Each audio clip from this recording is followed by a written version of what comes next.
How to remove silent mode on iPhone. Hello everyone, I am Bishaka and welcome to our channel. Now let's get right into the tutorial.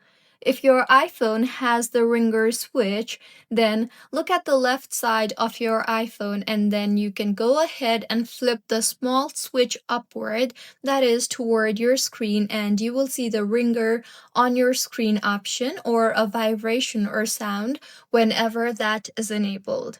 And if you see orange on the ringer switch, which means that it is in the silent mode, so go ahead and turn it off in order to disable the silent mode.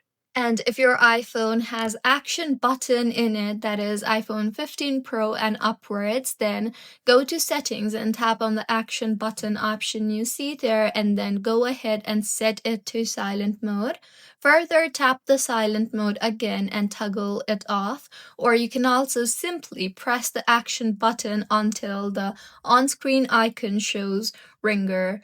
And if you have iOS 17 Plus, then swipe down from the top right of your screen and you will see the option for bell icon.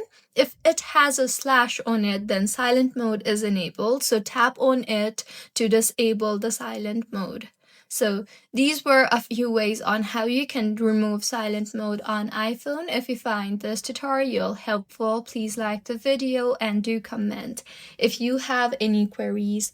Also, do subscribe to our channel for more helpful tutorials like this. See you on the next one.